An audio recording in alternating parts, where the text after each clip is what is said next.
Então agora vamos ver como podemos usar funções ou objetos escritos noutros módulos e podemos importar para o nosso script, para o módulo que estamos a criar.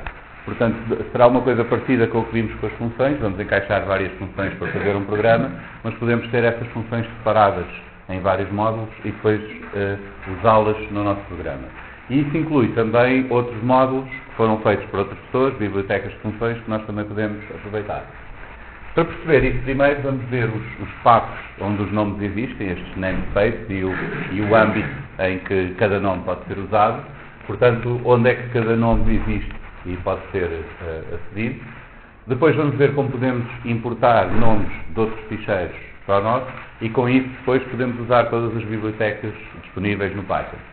Então vamos ver dois exemplos de representar graficamente dados importados de ficheiros CSV e ficheiros Excel usando as várias bibliotecas que precisamos para isso. Então vamos ver primeiro como é que o interpretador vai à procura do significado dos nomes que nós usamos. Um espaço de nomes nós podemos pensar como um género de um dicionário que associa cada nome ao objeto que está em memória. No caso que sejam variáveis, funções ou assim, todos esses nomes referem a alguma coisa que está em memória. O propósito de haver diferentes espaços de nomes é nós podemos usar o mesmo nome em diferentes contextos, referindo diferentes coisas sem haver colisões. Nós já vimos um exemplo disso, aquele método split que nós usamos da função, da string, desculpem, pertence àquela string. Portanto, se nós temos esta string aqui, F, podemos usar o split daquela string.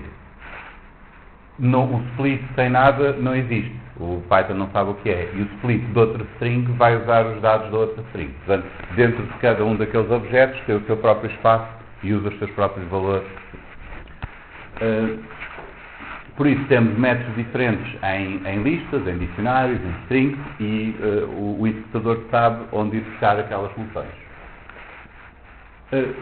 O espaço onde ele vai à procura há níveis diferentes. Há alguns, por exemplo, este o mais básico, o built-in, que tem estas palavras-chave como o if, o for, o def e todas aquelas funções elementares como o len, o int, o float e assim. Esse é possível de todo lado. Mas depois nós temos uma hierarquia de espaços de nomes onde o interpretador vai à procura do significado do nome que dá.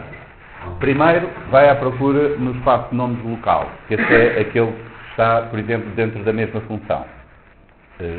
Por isso, quando nós referimos uma variável dentro da função, o primeiro sítio onde o interpretador vai à procura é nas variáveis da função, nas variáveis locais. Se não encontrar aí, vai à procura no espaço de nomes. Este enclosed nós não vamos ver nenhum exemplo, mas pode acontecer uma função gerar funções e tem um espaço de nomes diretamente acima. Nós não vamos usar isso, mas depois a seguir a esse há o espaço global de nomes, que é o que está no mesmo ficheiro. Portanto, pode acontecer fazermos algo deste género. Temos aqui uma variável definida no nosso módulo. Esta está no espaço global de nomes deste ficheiro, deste módulo. E depois temos uma função, e esta função consegue ler aquela variável. Portanto, nós podemos fazer aqui o print do valor daquela variável e aparece ali o valor da variável global. Porque dentro da função, quando nós referimos var1, primeiro o interpretador vai à procura de alguma variável aqui dentro, que se chama var1, e se não encontrar, então vai à procura fora no espaço global de nomes. Por isso, nós podemos, dentro de uma função, ir usar valores de variáveis que estão fora. No entanto, quando nós atribuímos um valor a uma variável dentro da função, o interpretador assume que nós queremos criar essa variável no espaço local da função. Portanto, essa variável vai ser criada no espaço local, mesmo que haja outra variável fora, não interfere, porque esta vai pertencer à função. E então podemos fazer algo assim. Se nós corremos este programa, mesmo depois de executar a função como nós temos aqui, se nós pedirmos o valor da variável 2, o interpretador vai nos dar um erro, porque esta variável 2 foi criada no espaço local da função e não existe cá fora.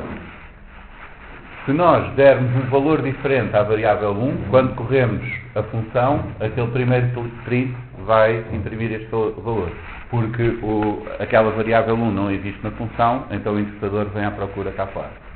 Mas, mesmo que criemos uma variável 2 com outro valor, esta variável 2 continua a ter aquele valor e são independentes. Porque a variável que é criada dentro da função é criada no espaço de nome da função. Uma maneira fácil de lembrar isto é a ordem pela qual o interpretador vai à procura no espaço de nomes. Começa sempre no local da função, portanto, se estamos a criar uma variável, é lá que ela é criada. Se estamos à procura do valor de uma variável que foi criada dentro da função, essa vai ser a primeira que ele vai encontrar. Se não encontrar a variável, se for uma referência a uma variável que não existe na função, então vai procurar até ao módulo todo onde está a função.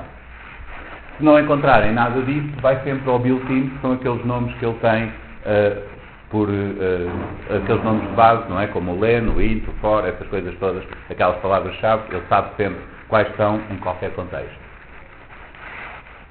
Agora, o que percebemos isto, nós sabemos que o espaço de nomes mais alargado que nós temos no nosso módulo é o global do próprio módulo. Se quisermos usar alguma coisa noutro ficheiro, nós vamos ter de arranjar maneira de importar esse nome para dentro do nosso módulo. E é aí que entra esta diretiva, este comando import. O módulo em si, para o Python, também funciona como um objeto. Portanto, uma coisa que nós podemos fazer é importar o nome do módulo, o nome do outro ficheiro Python, todo para o nosso espaço de nomes, e depois aceder aos nomes todos que existem dentro desse objeto, dentro desse módulo, com o ponto. Por exemplo, vamos supor que nós guardamos aquela nossa função para resolver a equação quadrática num ficheiro chamado quadrático.py, que existe aqui na nossa pasta.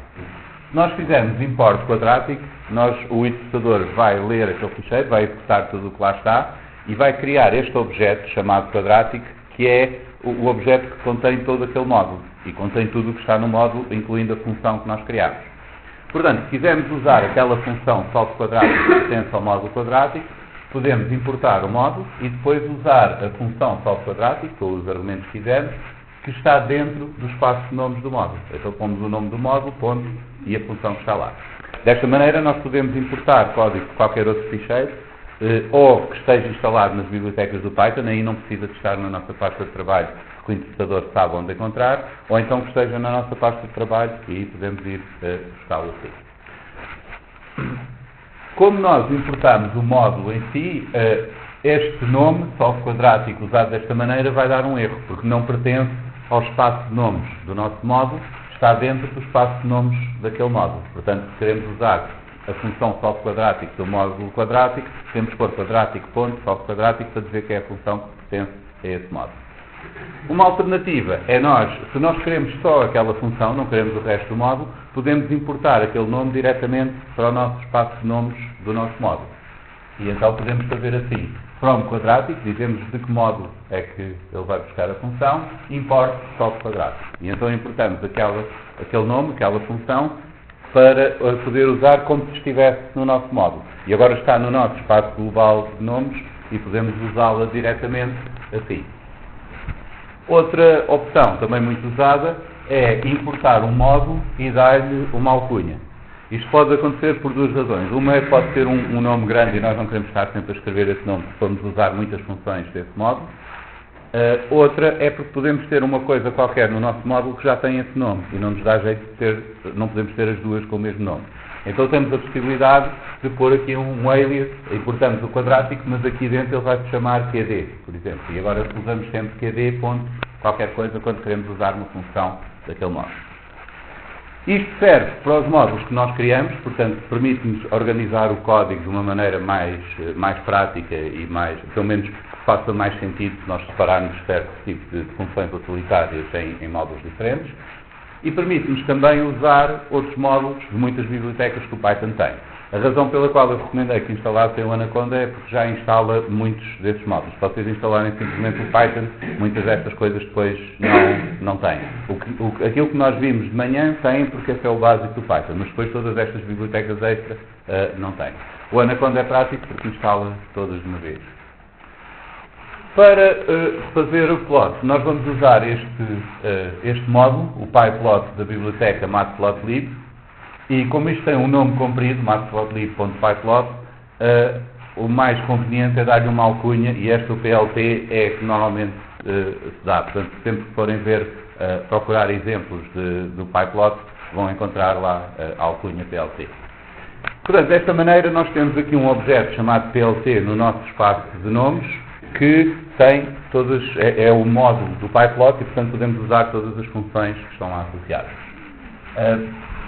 O Matplotlib tem muitas opções, muitas funcionalidades, portanto, se vocês quiserem usar isto de uma maneira mais extensa e sofisticada, podem ver na página do Matplotlib, tem lá muita documentação. O capítulo 8 do livro Python for Data Analysis também cobre isto, se quiserem ver mais detalhes. Mas aqui vamos ver alguns exemplos, uns mais simples, uns um pouco mais complicados, só para terem uma ideia do que dá para fazer com isso. Para criar uma figura só, com um plot simples, é trivial. Nós vamos importar a biblioteca que precisamos e vamos chamar desta biblioteca a função plot, que é que faz um gráfico de linhas ou de cruzinhas, ou assim, nós podemos indicar qual é o marcador que queremos, e damos dois conjuntos, os valores de x e os valores de y. E depois podemos fazer o show, se for no nosso script para correr autonomamente, fazemos o show para aparecer uma janela com o gráfico. Se for no IPython, que é a consola que nós estamos a usar aqui, nós temos o IPython tem uma funcionalidade que é quando os nossos scripts terminam e existe algum objeto gráfico em memória, ele mostra esse gráfico na consola e depois apaga de memória. Portanto, se for para usar no Spider, não é preciso fazer show, logo que o script acaba, nós vemos o gráfico no IPython. Mas, generalizando, se vocês depois quiserem ter um programa para funcionar autonomamente, nós damos o comando show quando está tudo desenhado para mostrar a janela. E aí, normalmente, o programa vai parar até alguém fechar a janela. Portanto, se quiserem mostrar um gráfico, podem fazer assim. E se fizermos isto desta forma, nós desenhamos o gráfico, simplesmente ele tem os valores de x, os valores de y, faz as linhas e temos o gráfico. Portanto, isto será o mais elementar, dar os valores de x e y, fazer o plot. Tem também para gráficos de barra e outros tipos, mas o básico é extremamente fácil de usar, basta dar os valores.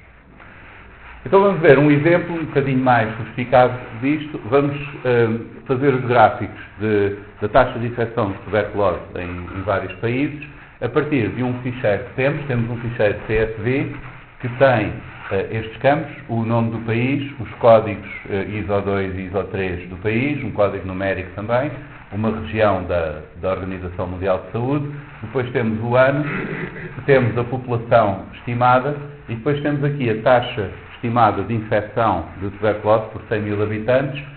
Este valor é a taxa estimada, este é o limite inferior e o limite superior da estimativa. Portanto, temos três valores, uma estimativa e um limite inferior e superior.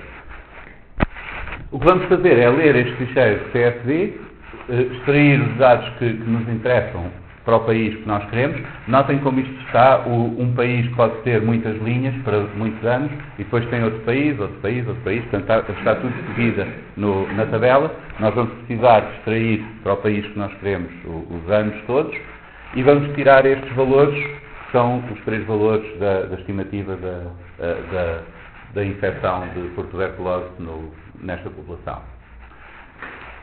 Para ler ficheiros CSV, nós fizemos de manhã para o HTML, partimos aquilo tudo, tiramos aqueles pedacinhos, podemos fazer isso também aqui, mas é mais prático que nós, quando temos estes formatos standard, muitas vezes é mais prático usar uma biblioteca que já faz esse trabalho todo.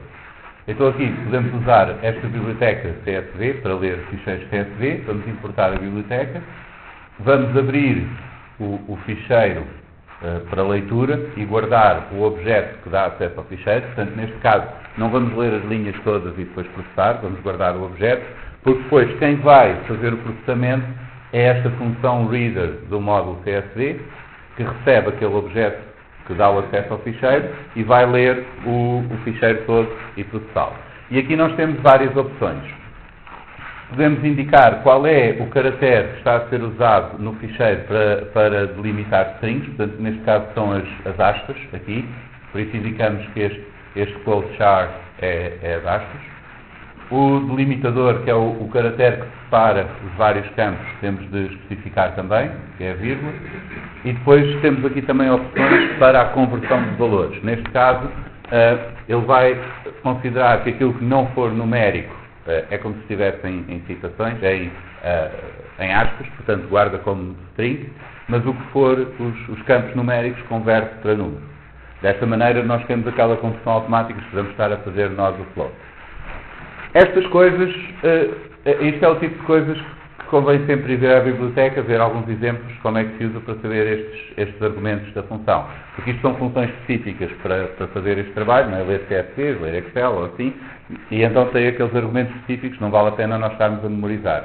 Mas se vocês procurarem como ler o CSV com aquela biblioteca, vêm logo vários exemplos e a documentação de quais são os argumentos.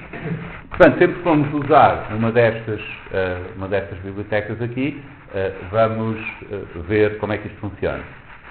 E a maneira como funciona é que este CSV Reader vai agora devolver um iterador que, se nós iterarmos por esse objeto, vai nos dar linha a linha as linhas do ficheiro CSV, todas convertidas da forma como nós estamos a pedir. Como nós não queremos fazer isso linha a linha, vamos já converter numa lista esta função list. Se dermos qualquer coisa que pode ser iterada, vai-nos criar uma lista com todos os elementos que aquele iterável foi produzido. Portanto, como este objeto está feito para dar de cada vez as linhas do ficheiro, nós fazemos list e temos uma lista com todas as linhas daquela tabela já devidamente convertidas. Portanto, podemos ver como é que ficou. Se fizermos, chamamos esta função, load data, com o ficheiro CSV que nós temos, e agora fazemos o print das primeiras 3 linhas desta tabela. Portanto, os primeiros 3 elementos desta lista que criámos aqui. E vemos que cada um dos elementos é uma lista que o reader está a criar, que tem cada uma das linhas. Esta é a primeira que só tem os cabeçalhos, esta é a segunda, que tem ali aqueles campos que são strings, e depois tem estes já convertidos para números. Vocês podem ver mesmo no syntax highlighting que já vêm como números. Portanto, aqui já temos, desta maneira, lemos o ficheiro CSV e temos uma lista cujos elementos são linhas da tabela e cada uma dessas linhas é uma lista com os valores todos por ordem. Portanto, agora podemos ir buscar os valores que queremos à tabela.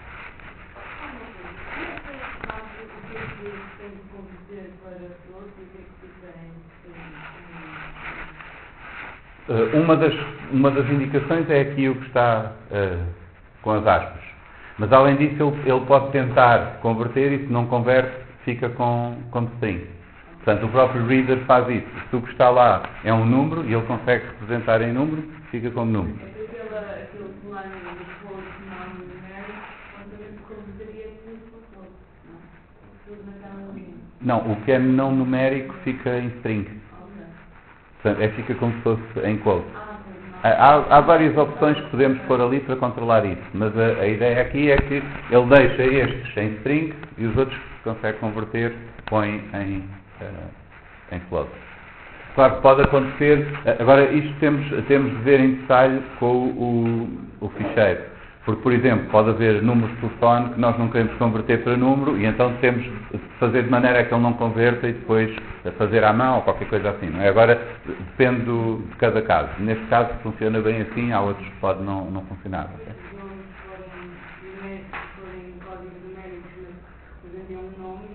Exato. Tem zeros antes que temos de guardar ou qualquer coisa assim. Esses têm de ser. Por isso é que aí, dependendo do caso, convém ver as várias opções que temos aqui, ou então, em últimos casos, dizemos para não converter nada e depois vamos nós à mão convertendo os que queremos. Mas isso depois é questão de verem os detalhes na biblioteca. Por isso, neste caso, nós já temos as nossas linhas todas da tabela e podemos aceder aos campos indicando a linha e depois as colunas que queremos. Por exemplo, aqui podemos ir à linha, à 101ª linha, a que tem o índice 100, e pedir os primeiros 10 valores. E aqui temos os primeiros 10 valores desta linha. Agora, temos aqui, nesta tabela, todos os países e todos os anos para os quais há informação. Portanto, está tudo junto na mesma tabela. Se nós quisermos fazer o gráfico para um país, temos de ir buscar os dados só daquele país. Portanto, temos de ir à procura do código do país, por exemplo, para selecionar o país que nós queremos. Então vamos fazer uma função para fazer isso. Vamos fazer uma função que recebe aquela tabela toda e devolve só aquilo que nos interessa como tuplos. O ano, a taxa estimada de infecção e o intervalo, o mínimo e o máximo da estimativa, do intervalo estimado. Para fazer isso, vamos fornecer à função a tabela e o código do país que nos interessa. E essa função vai percorrer todas as linhas da tabela e sempre que encontra aquele país, vai buscar o ano e as taxas de infecção e vai construindo esta lista.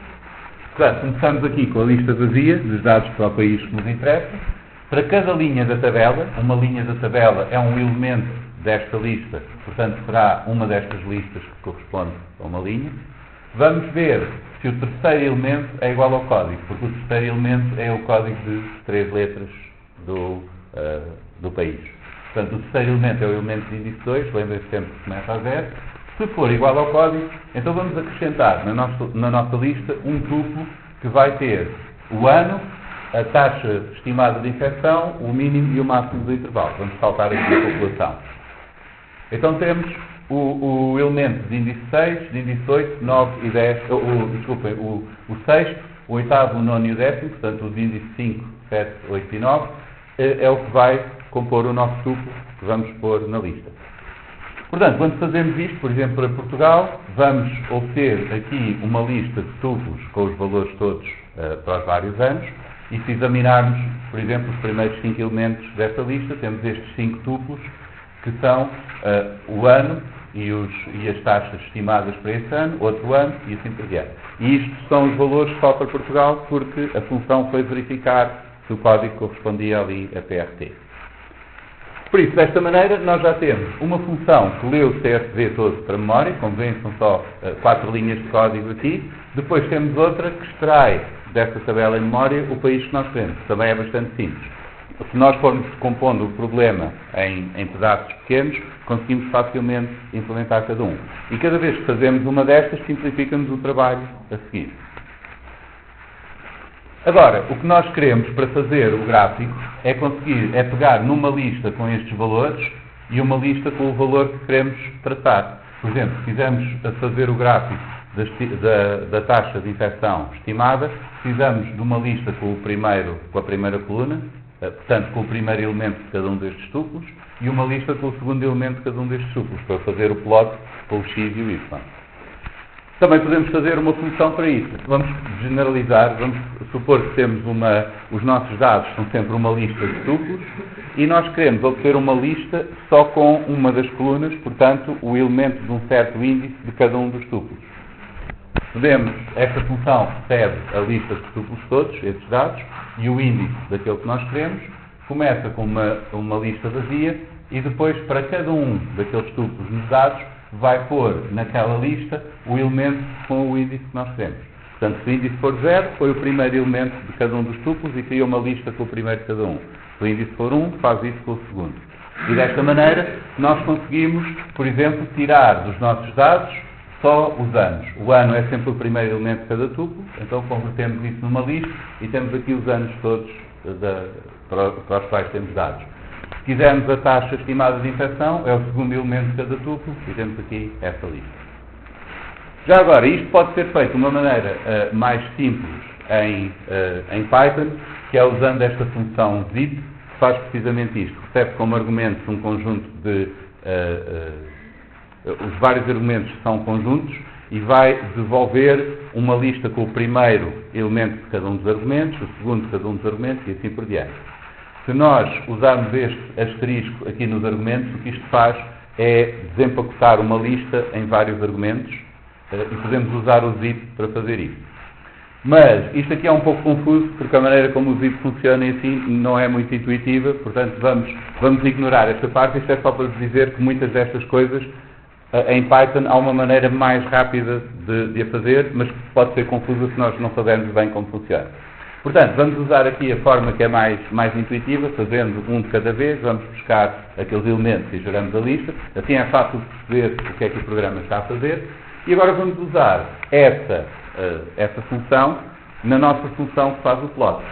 Então, o primeiro, o que esta função faz é, recebendo o código do país que queremos representar e a tabela com os países todos, vai buscar os dados correspondentes àquele país, só àquele país, e depois vai criar estas 4 listas, uma com os anos, indo buscar o primeiro elemento de cada um dos tuplos, outra com a taxa média estimada de infecção com o segundo elemento, depois o limite inferior e o limite superior do intervalo, que são os elementos, o terceiro e o quarto daqueles tuplos. Aqui, nós estamos a usar tuplos para uma coisa e listas para outra. Normalmente, nós usamos tuplos quando queremos algo que seja de tamanho fixo e que o significado de cada um dos elementos depende da sua posição, que é o que nós temos aqui. Isto é o ano, a taxa estimada, o limite inferior e o limite superior do intervalo. Portanto, não faz sentido estar a acrescentar valores ou a tirar valores daqui, porque senão muda-nos o significado do que está lá. E usamos listas sempre que queremos criar um conjunto onde vamos acrescentando valores, ou pode ser um número diferente de valores. Por isso, neste caso, normalmente a lista tem objetos que são todos do mesmo tipo, todos têm o mesmo significado. Por exemplo, neste caso a lista é todos estes tuplos, portanto é uma lista uniforme, são todos do mesmo tipo. Mas isto, para o Python em si, tanto faz. Isto é uma forma comum. Se vocês se habituarem a pensar desta forma, ajuda um pouco a perceber o que é que estamos a fazer. Mas em muitos casos não faz diferença. Por exemplo, este reader devolve listas de listas. Também podíamos usar. Nós podíamos igualmente fazer isto com uma lista de listas e ia resultar exatamente da mesma maneira. Portanto, às vezes é só uma questão de como é que nós organizamos as ideias e não tanto um problema para o Python. Depois, a nível de indexing posterior ou assim, não há um deles que seja mais fácil do que o outro? Para isso não. A única diferença que há é se nós quisermos usar um conjunto destes como chave no dicionário. Aí tem de ser tuplo, porque o tuplo é imutável. A lista não pode ser chave num dicionário porque pode mudar. Essa é a única restrição. Ou então se queremos garantir que quando damos a uma função ela não vai alterar. Algo assim desse género, não é? Porque o tuplo não pode ser alterado, a lista pode. O tuplo será sempre uma lista, portanto os métodos associados são sempre os mesmos. Ao objeto de fora, à lista, sim, mas depois aos que estão lá dentro já será diferente. Então vamos fazer assim a nossa função para fazer representar a taxa de infecção ao longo dos anos num país. Recebemos a tabela com os países todos, aquela lista de listas que lemos com o CSV Vida, o código do país que queremos desenhar. Depois, o que esta função vai fazer é buscar os dados para esse país e desempacotar aquilo em várias listas, uma com os anos e as várias taxas de infecção. Agora, vamos criar uma figura. Quando nós criamos uma figura, podemos usar aqui se nós fizermos o plot sem isto primeiro, o Matplotlib cria automaticamente uma figura. Não tem nenhuma, portanto, para desenhar o gráfico tem de criar uma. Mas se nós quisermos controlar, por exemplo, a proporção, largura e altura da figura ou assim, então podemos criar nós uma e especificar isso. Isso foi o que eu fiz aqui. Chamamos a função figure e um dos argumentos que ela pode receber é este figSize. E nós damos um tuplo que indica a largura e a altura da imagem. Já agora, isto é uma maneira de fornecer os argumentos que nós ainda não tínhamos visto, que é por nome. Nós até agora demos sempre os argumentos às funções pela posição na lista de parâmetros. O primeiro argumento vai para o primeiro parâmetro, o segundo vai para o segundo, e assim. Mas é possível nós criarmos funções que têm valores por omissão nos seus argumentos, ou seja, nos seus parâmetros. Não é estritamente necessário fornecer um argumento para o parâmetro, porque se não for fornecido, ele assume aquele valor por omissão. Então podemos criar funções que podem receber muitos argumentos, têm muitos parâmetros, mas podem ter todos os valores por omissão, ou seja, elas também podem ser chamadas sem dar argumento nenhum, e usam todos aqueles valores. E nesse caso é útil poder fazer isto, que é, em vez de dar argumentos por posição, eu digo qual é o parâmetro para onde eu quero que este argumento vá e ponho o igual e digo qual é o valor para pôr naquele parâmetro. Portanto, todos os outros parâmetros do figure vão assumir aqueles valores por omissão. O único que eu vou mudar é o tamanho da figura, que eu posso agora ajustar como quero.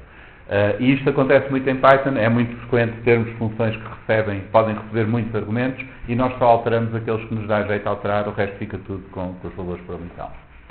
Então criamos uma figura com 10 de largura e 7 de altura As unidades aqui são em polegadas, mas isto não é muito relevante, a menos que gravemos a figura, e aí podemos dizer quantos pixels por polegada é que queremos, portanto aí dá-nos a resolução final da figura. Mas é importante quando nós queremos especificar as proporções da imagem. E depois vamos fazer 3 plots. Vamos fazer o plot dos anos no X e no Y, a estimativa média da taxa de infecção, e vamos acrescentar aqui um argumento em que vamos especificar a cor e a representação do gráfico. Para quem já usou MATLAB, deve reconhecer isto, porque isto é bastante usado também em MATLAB, que é simplesmente uma string onde indicamos o tipo, a representação do ponto, a cor e a representação da linha. Neste caso, não vamos pôr o ponto, o K é para a cor preta e o traço é para a linha. Portanto, vamos pôr uma linha preta a desenhar a média. E depois fazemos uma linha vermelha para o limite superior e uma linha verde para o limite inferior. Portanto, assim podemos controlar a cor de cada um dos lados. Podemos fazer um título, ele põe o título no próprio plot e depois mostrar o gráfico e quando carregamos os nossos dados para uma tabela e depois fazemos o plot do país, na verdade aquele data era o outro teste, não é necessário aqui, a função vai buscar os dados do país e vai representar aqui. Agora, uma coisa que nós devemos fazer sempre quando fazemos estas funções é ir testando e tratar da parte da documentação, das funções, do módulo, enfim. Portanto, se quisermos arrumar isto ou aproveitar isto mais tarde, todos estes pedaços, não é? Nós estamos a decompor o problema em várias funções mais simples e depois queremos usar e eventualmente reutilizar essas peças para resolver problemas mais complexos. Por isso é importante nós testarmos cada uma das funções sempre enquanto estamos a desenvolvê-las. Mas é também importante nós guardarmos esses testes todos, porque se quisermos fazer alguma alteração à função mais tarde, é conveniente correr outra vez os testes todos para ver se está tudo a funcionar. E isso nós podemos fazer facilmente quando nós criamos um módulo que depois, mais tarde, vamos usar importando funções desse módulo. Nós podemos incluir facilmente todos os testes nesse módulo, porque o módulo sabe ver a diferença quando está a ser executado como o módulo principal ou quando está a ser importado por outro módulo. E isso acontece com um atributo especial do módulo, que é este main, que tem 2 underscore, main, 2 underscore. Os underscores fazem parte do nome, nós podemos usar, mas em Python, por convenção, nomes especiais que tenham um comportamento que seja assumido pelo interpretador ou assim, começam e acabam com 2 underscores. Portanto, são coisas que em princípio nós não vamos mexer nelas, a não ser que, sabendo bem o que é que estão a fazer, não são variáveis como as outras.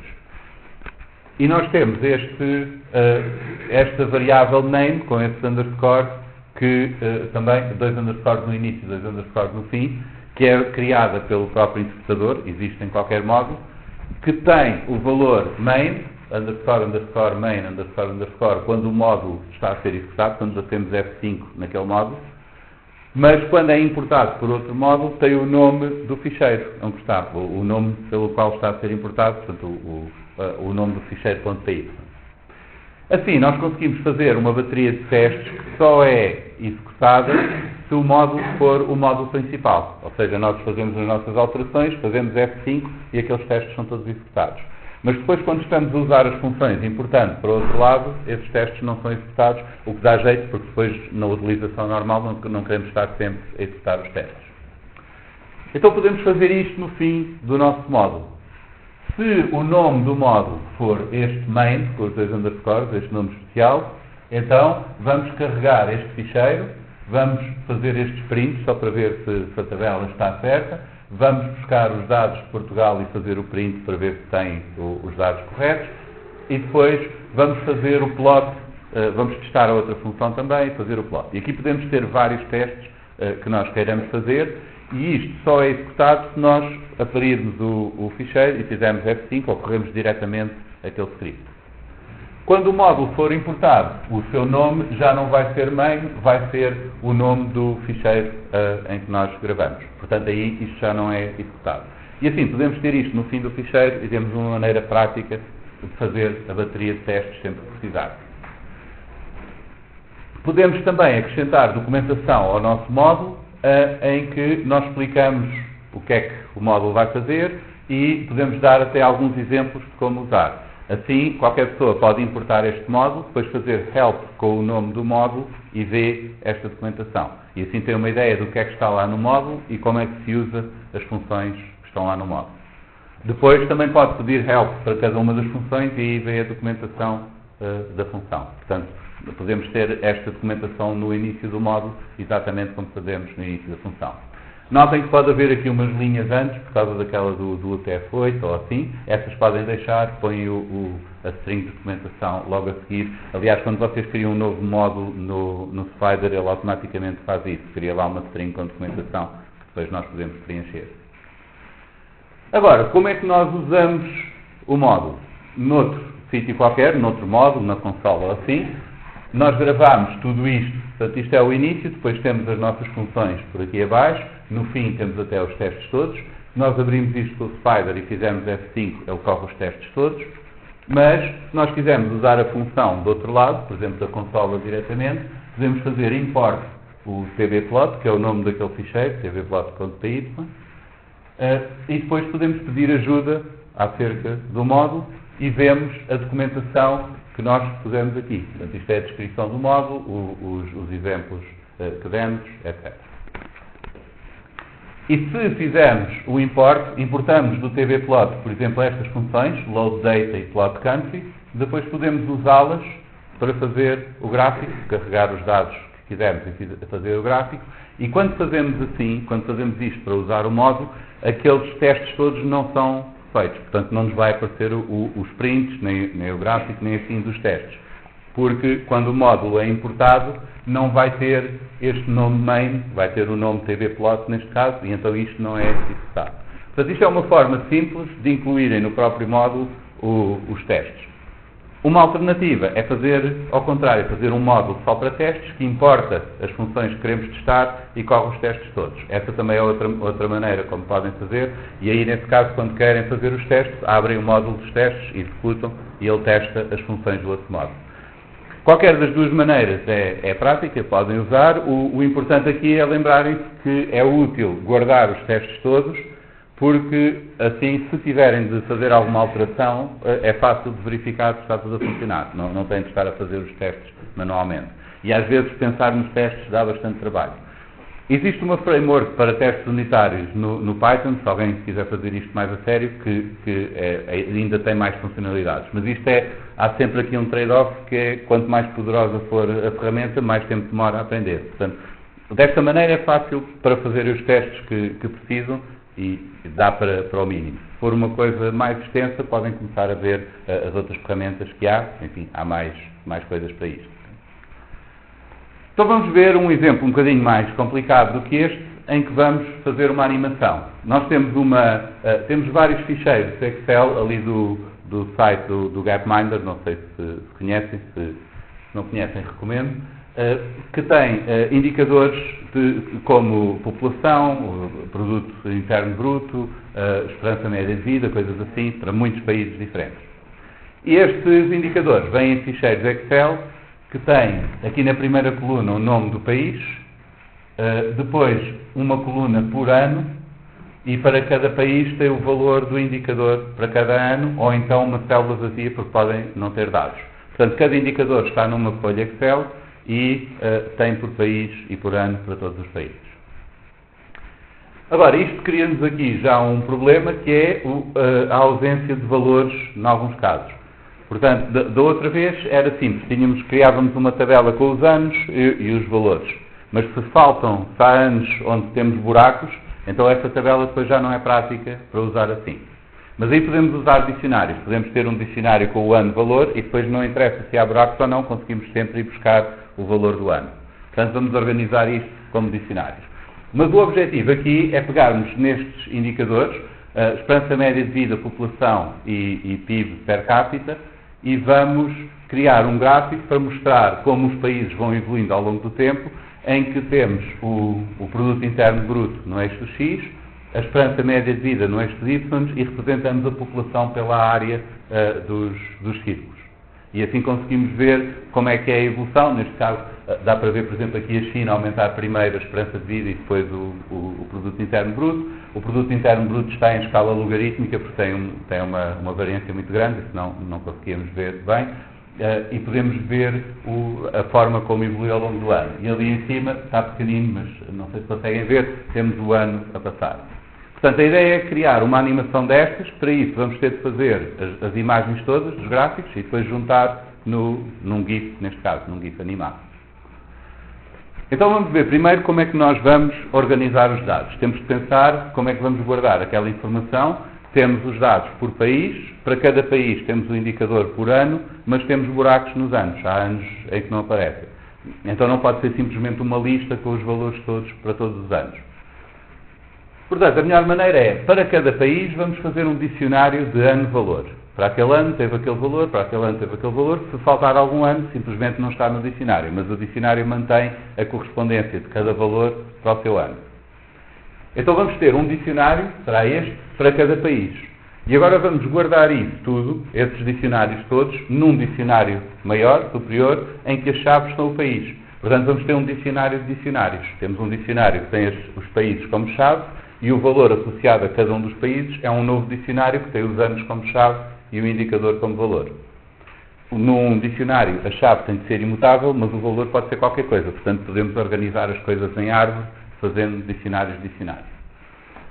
Para carregar estes dados, nós vamos ter de ler um ficheiro Excel. O ficheiro Excel é mais complicado, na verdade é um zip de ficheiros XML, mas nós não vamos processar aquilo manualmente. Vamos usar esta biblioteca, Excel Read, que lê esse tipo de ficheiros, e vamos usar o Pyplot para fazer os gráficos. Portanto, vamos pôr aqui no início do nosso módulo os importes. Em rigor, o import basta ser feito imediatamente antes de usarmos aquilo que estamos a importar. Portanto, nós poderíamos pôr o import em qualquer sítio do nosso módulo. Mas, por convenção, põe-se os importes todos no início, porque assim temos logo uma declaração num sítio onde é fácil de ver dos módulos que estamos a usar e dos nomes que já estamos a importar de fora e que não convém agora usar iguais para outras coisas, porque senão podemos criar confusão. Então vamos importar o Excel Read e vamos importar o Pyplot como PLT, damos esta alcunha como fizemos da outra vez. Portanto temos estes dois nomes, Excel Read e PLT, já reservados para usar aquelas bibliotecas. Agora vamos fazer a função que carrega a tabela. Esta função é um bocadinho complicada e a ideia não é ficarem já a saber fazer isto tudo, mas é dar uma noção assim um pouco mais realista do tipo de problemas que vocês podem mesmo enfrentar. Portanto, isto será uma coisa comum, temos um ficheiro Excel assim e agora temos de extrair de lá a informação. Portanto, não é uma coisa limpinha, fácil de fazer com poucas linhas de código, mas os detalhes depois é uma questão de, para cada problema em particular, pensarem um pouco como é que os resolve. Então, o que vamos fazer aqui, o problema, podemos partir o problema aqui em três partes e eu até deixei ali umas linhas de intervalo para percebermos isso. Não vale a pena pôr noutra função, talvez, porque não ficava um pouco estranha a forma como encaixávamos, mas podemos pensar, primeiro temos de ler o ficheiro, usando o Excel Read, depois vamos precisar de ver quais são os anos que aparecem aqui. Portanto, temos de ir à primeira linha da folha de cálculo e a partir da segunda coluna ir buscar os anos todos diferentes. E depois já sabemos para cada coluna qual é o ano a que ela se refere e aí é que nós vamos usar esses valores para ir pondo no dicionário. Então vamos ver esta primeira parte. Vamos usar o Excel Read para abrir um workbook. O ficheiro Excel pode ter várias folhas. Portanto, vamos dar o nome do ficheiro e abrimos esse workbook. E agora vamos ao workbook e vamos buscar a primeira folha que tem lá. Neste caso, estes ficheiros só têm mesmo uma spreadsheet no início, portanto, vamos só à primeira e vamos buscar esta. Então, esta será a nossa folha de cálculo, onde vamos buscar os dados. Agora vamos criar a lista com os anos todos que estão lá, porque nós não sabemos à partida em que ano é que isto começa ou que anos é que tem naquela coluna. Mas vamos começar com uma lista vazia e vamos, para cada coluna da segunda até ao número de colunas que houver naquela folha. Este onCall é um atributo daquele objeto que nos diz o número de colunas que estão preenchidas, que têm valores. Nós vamos pôr aqui nos anos, convertendo para inteiro o valor que estiver na célula da linha 0 e a coluna com aquele índice. Este cell value é uma função deste objeto. Notem que isto não é o Python básico, isto é mesmo, são os objetos do Excel Reader, portanto, convém ver a documentação como usar isto, mas é fácil de encontrar estes exemplos. E o cell value vai buscar o valor que está lá na célula e converte automaticamente. Portanto, na verdade, isto já vem como numérico. O problema é que vem com um valor fracionário, vem, por exemplo, aqui virá 1807.0 e nós preferimos guardar o ano como um inteiro e então eu converto ali para inteiro e ficamos mesmo com esta lista com os anos como valores inteiros. Portanto, esta lista vai ficar com estes valores dos anos que estão aqui todos na primeira coluna e vai buscá-los à folha de cálculo. Portanto, dependendo agora do que é que está na folha de cálculo, são esses os valores que vamos ter lá. Depois, vamos começar com a nossa tabela, o nosso dicionário de dicionários vazio, e vamos para cada linha, a partir da segunda. A primeira linha é só os cabeçalhos, a segunda é que começam os países. Para cada linha, a partir da segunda até ao fim, até ao número de linhas que estejam preenchidas nesta folha, vamos buscar o nome do país no valor da célula desta linha e na primeira coluna. Portanto, o cell value é sempre linha-coluna. Vamos buscar o valor do país à linha em que estamos, primeira coluna. E isso será o nome do país. Vamos criar um dicionário para aquele país, que é o dicionário dos anos e o dos valores. Vai ser um dicionário novo para cada país. E agora, para cada coluna, da segunda até ao fim, se o valor que está lá naquela célula não for uma string vazia, portanto temos ali o diferente, a ponto de exclamação igual, nós vamos buscar o ano correspondente àquela coluna. Portanto, se estamos na coluna 1, será o elemento índice 0 dos anos, porque os anos também começaram na coluna 1. Se estamos na coluna 2, será o elemento índice 1 dos anos, e assim por diante. Vamos buscar esse valor do ano, isso será a chave do dicionário, aqui será o número do ano, e o valor que está associado será o valor que estiver lá naquela linha, naquela coluna, na folha de cálculo. Portanto, o que estamos a fazer aqui é, para cada valor destes, vamos ver qual é o ano que tínhamos guardado naquela lista, e agora vamos usar este como chave e este como valor. E vamos pôr isto tudo num dicionário que depois ficará na entrada correspondente ao país. Então é isso que fazemos aqui. Aqui estamos a criar o dicionário ano-valor e agora podemos ter aqui um argumento adicional, o MinData, que é para guardarmos só aqueles países que tiverem um número pelo menos daqueles de pontos. Portanto, se tiverem menos valores na folha de cálculo do que aquele MinData, não vale a pena guardar esse país, porque depois não conseguimos fazer o gráfico. Então verificamos aqui. Se o comprimento deste dicionário, ou seja, o número de entradas deste dicionário, for maior ou igual que o mínimo que nós exigimos para guardar o país, vamos criar uma entrada na nossa tabela com o nome do país e vamos pôr como valor aquele dicionário com os valores dos anos todos. Portanto, este dicionário dos países tem chaves que são os nomes do país e o valor associado a cada um. É um dicionário com os anos todos e os valores correspondentes do indicador. E pronto, esta é a nossa função. É um pouco extensa, mas não tem nada assim de complicado. O único problema aqui é que, como nós temos de processar o ficheiro, a folha de cálculo, e temos de ir ver estes valores todos, se está lá o valor ou não, onde é que está o ano, onde é que está o país, e aí se torna a função assim um pouco mais extensa. Mas este é o tipo de problemas que na realidade muitas vezes temos de resolver, porque nós não podemos contar que o ficheiro já venha feito à nossa vontade, que é para nos facilitar a vida.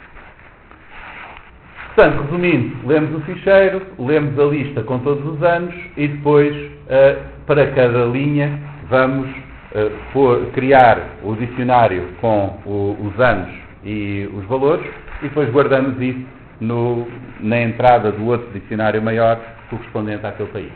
E agora podemos experimentar, importamos aquela função, vamos supor que nós estamos a fazer isto num ficheiro chamado livequal, o livequal.py. Podemos ou exportar, fazer F5, como têm feito, ou então, se nós temos isto no ficheiro que queremos importar depois para usar do outro lado, podemos fazer isto, importando aquela função. E vamos guardar aquele dicionário com a esperança média de vida, que é o dicionário que a função nos devolve, lendo este ficheiro XLS, e usamos um valor de 40 para o mínimo fonte. Portanto, qualquer país que tenha menos de 40 valores naquela tabela, nós não queremos guardar, só países que tenham 40 ou mais. E agora podemos ver qual foi a esperança média de vida em Portugal no ano 2001, desta maneira. Este dicionário tem as chaves, são o nome dos países, portanto podemos escrever aqui Portugal e vamos buscar o dicionário de Portugal, e esse dicionário de Portugal tem como chave os anos e os valores que são a esperança média de vida para cada ano. Então, se formos ver, em Portugal, neste ano temos este valor, em Portugal, neste ano, temos o outro, e podemos ir buscar para o país e para o ano os valores que quisermos. Agora, nós queremos desenhar o gráfico, e este gráfico é um pouquinho mais complicado, porque nós queremos poder pôr no X e no Y 2 indicadores à nossa escolha, e depois usar um terceiro indicador para o tamanho do círculo. E assim conseguimos representar esses 3 valores ao mesmo tempo. Para isso, vamos precisar de fazer um plotting um bocadinho mais sofisticado e criar assim uma função mais complicada que nos permita ajustar estas coisas todas. Mas a ideia aqui será, criamos uma figura, criamos o eixo onde vamos desenhar e depois fazemos o setup todo, por exemplo, a escala logarítmica no eixo do X, as etiquetas no eixo do X, no Y, no título, etc. E temos outra função que faz, depois disso, podemos fazer o gráfico e representar os vários países. Além disso, nós queremos representar os países com cores diferentes. O país vai ter nomes e vai ter cores, e nós podemos criar uma lista para especificar os países que vamos desenhar. Pode ser algo deste género. Temos uma lista de tuplos, cada tuplo tem 2 elementos. O primeiro é o nome do país e o segundo é a cor que vamos usar para representar. E nós no Matplotlib podemos especificar em detalhe as cores, misturando o vermelho, o verde e o azul. Portanto, estes 3 valores neste tuplo é vermelho, verde e azul, cada um a variar entre 0 e 1. Por isso, se eu fizer 0, 1, 0 para Portugal, ele vai ficar verde. Só tem verde, não tem vermelho nem azul à mistura. Se eu fizer 1, 0 para a Espanha, isto é vermelho, verde e não tem azul, isto fica amarelo. Estamos a somar as cores. Portanto, desta maneira nós conseguimos, não precisamos usar 1, podemos usar meio, 0,6 ou o que quisermos, mas podemos escolher as cores à nossa maneira. Também podem usar outras coisas em hexadecimal ou os códigos do HTML, assim, há muitas maneiras de especificar a cor. Mas não precisa ser só aquele o R, o G, o B e assim, podemos especificar em detalhe. Então nós queremos na nossa função poder dar uma lista dos países e as cores respectivas, pode ser neste formato, e a função vai fazer o plot de todos esses países para o ano que nós queremos, com aquelas cores que nós especificamos. Para conseguir fazer isto tudo, precisamos ter aqui uma data de parâmetros na nossa função. Precisamos de receber o eixo do gráfico onde vamos desenhar. É aí que vamos fazer o plot. Os valores de X, os valores de Y e os valores para o tamanho do círculo. Portanto, no fundo, estes são os 3 eixos que nós estamos a representar. Nós vamos representar graficamente aquelas 3 variáveis. Agora, quando nós representamos o tamanho do círculo, convém poder especificar aqui uma escala, porque senão o círculo pode ficar muito grande. Por exemplo, se estamos a representar a população ou a esperança média de vida no círculo, tem de ser em escalas diferentes, porque a população estará nos milhões, a esperança média de vida é nas dezenas, temos de conseguir mudar aquela escala. Então temos aqui uma escala também para o tamanho, para nós podermos calibrar, nem que seja ao olho gráfico, para a coisa ficar como nós queremos. O ano em que vamos fazer o gráfico e a lista dos países com as cores correspondentes. Portanto, este country será esta lista. O nome do país, a cor, o nome do país, a cor. E aqui está como nós podemos fazer o plot. Para cada um destes países, portanto, desta lista de pares, país, cor, vamos buscar ao primeiro elemento o nome do país, e como estes valores X, Y e tamanho são os tais dicionários, que tem o país e depois tem o ano, é um dicionário de dicionários, não? A primeira entrada é o país e a segunda é pelo ano, vamos buscar a esse país, a esse ano, o valor de x. A esse país e esse ano o valor de y, e esse país e esse ano o valor do tamanho do círculo. Vamos fazer a raiz quadrada, porque o que nós vamos dar aqui ao plot é o raio do círculo, mas nós queremos que o tamanho a área seja proporcional àquele valor. Portanto, a área é proporcional ao quadrado do raio, fazemos a raiz quadrada para ficar com a área proporcional ao valor. E, além disso, vamos multiplicar por esta escala, porque o tamanho do círculo vamos ter de ajustar visualmente a escala, que é para não ficar depois no plot todo, ou então não se ver os x. Portanto, isto será o x, o y e o tamanho. Vamos buscar os valores ao dicionário e fazemos estas contas. E agora vamos fazer, nos eixos que recebemos, o plot na posição x, y, com este marcador, com o círculo. O círculo vai estar preenchido com a cor, portanto o estilo do círculo é full, não é um círculo vazio, é um círculo todo preenchido. O tamanho do círculo é este tamanho que nós calculamos a partir deste indicador. Usamos aqui o alfa, que é a transparência ou a opacidade do símbolo, portanto um alfa de 0,5 faz-nos um círculo semi-transparente. E depois a cor é o que vem na especificação do país, o segundo elemento. E agora podemos experimentar isto. Importamos o matplotlib, o pyplot, importamos aquela outra função, as duas funções, a do carregar a tabela e esta de fazer os países. Portanto, isto está noutro ficheiro. Carregamos os três indicadores, a esperança de média de vida, o PIB e a população. Definimos quais são os países que nós queremos. Criamos aqui a figura. Vamos criar uma figura com este tamanho, 15 por 10. O eixo, a zona onde ele vai fazer o plot, nós podemos especificar com estes valores que são em proporção à largura e à altura da figura. Portanto, vamos desde 5% até 90% do tamanho. E vamos desligar aqui a escala automática, porque quando nós fazemos um plot, se a escala estiver automática, os eixos são ajustados conforme os valores que nós estamos a representar. Mas nós queremos fixar os limites do eixo do x e os limites do eixo do y, que é para depois, nos vários anos, ir mudando a posição sem alterar os eixos. Portanto, isto basicamente nós estamos a especificar como é que queremos que o gráfico fique.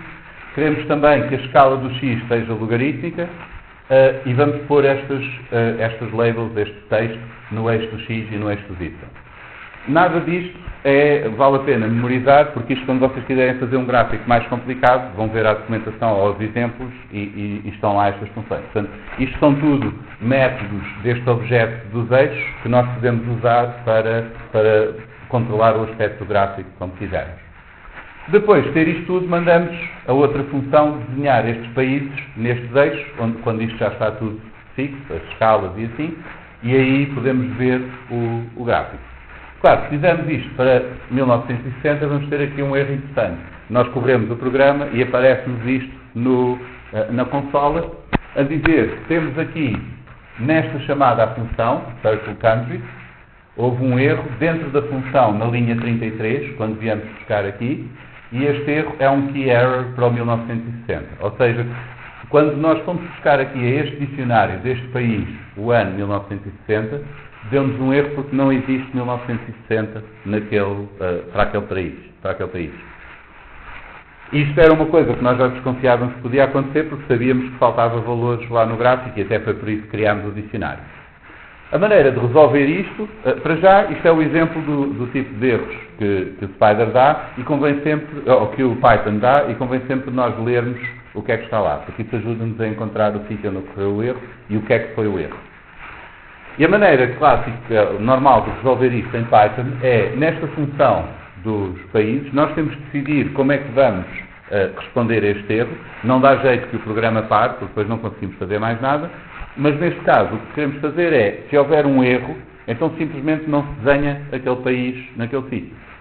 Portanto, o que vamos fazer é, para cada país, vamos tentar desenhar o país. E isso criamos este bloco try. E esta construção try except cria-nos um bloco que o executador vai tentar executar e, se não conseguir executar, vai correr o que está no except. De qualquer maneira, não para, pois a execução continua. Então, o que nós estamos a dizer aqui é, tenta fazer isto, Se ocorrer um erro destes, except key error, portanto, se for este tipo de erro, este erro de não encontrar a chave do dicionário, então vamos pôr ali um path. Este path, na verdade, não faz nada, é uma instrução vazia, mas é só porque sempre que nós temos um bloco, temos que ter ali uma coisa indentada para indicar o que é que pertence àquele bloco. Portanto, o path é aquilo que nós usamos quando temos de fazer um bloco, mas o bloco fica vazio, não queremos pôr lá nada. Portanto, neste caso, o que estamos a dizer é, tenta fazer o desenho daquele país para aquele ano, se houver um erro, ignora, não interessa, continua para o próximo. Portanto, o que vai acontecer é que aqueles países que não tiverem valores não aparecem no gráfico para aquele ano, que é, enfim, é o resultado esperado, é o que nós esperamos, o comportamento certo para este tipo de erros. Então agora já podemos fazer isto, podemos criar uma função que vai percorrer uma lista de anos e vai desenhar os países repetidamente no mesmo gráfico para esses anos todos. Se fizermos isto, vamos definir os nossos países daquela maneira como temos aqui, criamos o gráfico e vamos fazer agora entre 1960 e 2012 e desenhar repetidamente os vários países. E ficamos com este gráfico aqui. Portanto, quando estamos a fazer os círculos com alguma transparência, nós conseguimos ver aqui a superposição dos círculos e conseguimos ver o que é que se passa de 1900 a 2012, ali a 2010, a 2012, já não sei. Eu tinha posto aqui 2010, mas escolhi 2012, portanto é uma pequena grade. Há aqui a Alemanha não aparece aqui nos primeiros, porque faltam os dados no início, mas assim conseguimos ver, representar no mesmo gráfico o progresso dos vários países ao longo daquele período. Mas nós queremos fazer uma animação, portanto vamos fazer isto um pouco diferente, que é criar as imagens todas. Existe uma forma de fazer animação com o Matplotlib, em que nós podemos ir atualizando o gráfico e ver a animação, mas essa não é especialmente útil porque isso só funciona enquanto o programa está a correr. E muitas vezes, se vamos fazer animação, dá-nos jeito para usar, por exemplo, numa apresentação ou assim, e não para ficar só quando o programa corre. Portanto, o que vamos fazer aqui é gerar as imagens todas e depois juntá-las num GIF. Isso é fácil de fazer com um editor de imagem, o GIMP, por exemplo, ou uma ferramenta qualquer para juntar as imagens num GIF animado. Essa parte é trivial. O que só precisamos fazer aqui no Python é aquela parte repetitiva de gerar as imagens todas e de gravá-las todas no disco. Então vamos fazer isso com esta função. Esta função vai ler os ficheiros. Esta função é mesmo só para fazer esta animação. Se nós quisermos generalizar, podemos depois adaptá-la. Mas vai ler estes ficheiros com estes 3 indicadores. Vai criar o gráfico como nós queremos. E depois vai usar aquela lista dos países que nós fornecemos, aquela lista com os nomes e as cores, que nós podemos escolher para gerar o gráfico, e vai usar essa para fazer o desenho no gráfico com aquela outra função que nós fizemos. A diferença aqui é que o que nós vamos fazer para cada ano é criar uma figura, preparar a figura toda com as escalas, os títulos e assim, e depois gravamos a figura. E para isso podemos usar o savefig do Matplotlib, que é uma função mesmo para gravar o gráfico para o disco. Damos o nome e a extensão. Em função da extensão, ele vai formatar a imagem dessa maneira. Portanto, neste caso vamos gravar como PNG. O nome será o ano e com a extensão PNG. Portanto, vamos converter o ano em string, somar-lhe o PNG e ficamos com 1960.png, 1961, etc. Depois de fazer isto e gravar, vamos fazer aqui o close do plot, que liberta a figura de memória, porque depois nós vamos criar uma nova. Não é boa ideia nós estarmos a criar figuras novas no ciclo sem apagar de memória as anteriores, porque elas podem ocupar bastante espaço em memória e às tantas ocupamos a memória toda do computador. Portanto, vamos fazer isto uma imagem de cada vez. Criamos a imagem, preparamos tudo, desenhamos para esse ano, gravamos e fechamos, apagamos a figura da memória. Vamos pôr aqui também um print, porque esta função só serve mesmo para fazer isto, e isto pode demorar um pouco, porque cada uma destas pode demorar para aí um segundo a fazer, e então se vamos fazer umas dezenas, o programa fica ali e parece que está encravado. Mas se fizermos o print, pelo menos vemos os anos a passar e sabemos que ele está a funcionar. Quando corremos, vamos importar aquela função de animação, vamos criar a lista dos países que queremos com as cores, e depois os anos também, a lista dos anos que nós queremos, e vamos enviar para aquela função os países e os anos, e depois ficamos aqui a ver os anos a aparecer, com aquele print, até que estejam todas as imagens geradas. E depois pegamos nessas imagens e é só gravar tudo como um GIF animado. Portanto, foi assim que eu fiz esta animação. Este é um exemplo um pouco mais complicado por causa dos detalhes, do que é que nós temos de fazer para ler o ficheiro, para as várias bibliotecas que vamos fazendo. Mas se vocês virem, o básico que está aqui, dos ciclos, das condições, dessas coisas, é exatamente o mesmo que nós vimos de manhã. Portanto, a estrutura, o esqueleto do programa é a mesma coisa. A única coisa, os detalhes que vão complicando um pouco, são os detalhes das bibliotecas que nós usamos, mas que no fundo é apenas usar funções que já estão feitas para resolver aqueles problemas. E isso segue também sempre a mesma receita, que é ir ver a documentação ou exemplos online, como é que se usam aquelas funções, e depois ir integrando isso, ir adaptando isso para o nosso programa. Resumindo, o que vimos agora foi, a parte mais importante foi a importação de código de outros módulos, é isso que agora vos permite usar qualquer biblioteca de Python, quer as vossas próprias funções que vocês façam e guardem em diferentes módulos, quer estas bibliotecas já feitas para ler ficheiros, para criar os gráficos, etc. Há aqui muita informação que pode fazer confusão, porque há muitos detalhes de como é que se põe o eixo do gráfico, como é que se põe o título, como é que se especifica as cores e assim, mas isto não é propriamente coisas que tenham de saber para o teste, não é? Portanto, a ideia é só, o importante aqui é terem noção de que isto existe e que podem ir à procura no Google, ver, por exemplo, os tutorials do Pyplot, a documentação no Excel Read e assim, e toda esta documentação tem exatamente os detalhes de como é que se usam estas funções. Portanto, agora, dependendo do problema que querem resolver, é só questão de ver quais são os argumentos que têm de dar e o que é que têm de fazer. Há aqui também muitas coisas que é, quando nós temos estes problemas, por exemplo, ocorre aqui um erro, saber identificar o erro, saber onde é que ele ocorre, pensar como é que vamos resolver quando esse erro ocorre, como é que o nosso programa deve responder, como é que nós, olhando, por exemplo, para esta folha de cálculo, como é que nós pensamos, como é que vamos estruturar a informação em memória para ser mais prático fazer o gráfico. Essa parte é um pouco difícil de apanhar logo à primeira, mas essa é aquela que exige um bocado de prática e de familiaridade com os dados. E, em princípio, vocês vão ter menos dificuldade em aplicar isto ao vosso trabalho do que têm sequer a perceber mesmo estes exemplos, porque estes exemplos vêm assim de repente de uma coisa que estão a ver pela primeira vez. Enquanto que os dados com que vocês lidam normalmente já têm muita familiaridade com esses. Portanto, é fácil perceber como é que é a melhor maneira de estruturar e basta relacionarem agora isso com o tipo de ferramentas que têm aqui, as estruturas que podem criar em memória, as bibliotecas, etc. Portanto, essa será, no fundo, a parte principal a reter aqui, é o que é que se pode fazer e depois ir pensando como ligar isso aos dados que vocês têm. E, em princípio, esses vocês já conhecem bem. Para esta semana, eu sugiro que vejam, eu vou pôr, talvez hoje à noite ou amanhã de manhã, o código da aula e os ficheiros também da aula. Portanto, se alguém quiser reproduzir o código aqui da teórica, também podem experimentar e vão seguindo pelo documento.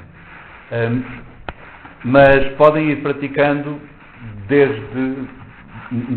começando do início, ver até onde é que estão confortáveis, vão passando à frente tudo aquilo que for fácil demais e depois vão vendo com calma as coisas. Não é? Não há aqui, nós não temos um teste marcado assim, portanto não precisam de ir todos exatamente ao mesmo ritmo, e essa também é a ideia, um dos objetivos de dar esta parte básica de uma vez, porque agora tudo o que vamos fazer a seguir é ir vendo mais destas bibliotecas, vendo mais exemplos de como é que podemos trabalhar com os dados na prática, mas não há problema em estar um bocadinho mais atrás ou um bocadinho mais à frente, porque o básico vem sempre repetindo, vamos estar sempre a usar estas construções, os ciclos, as condições, as funções, portanto dá sempre para ir acompanhando.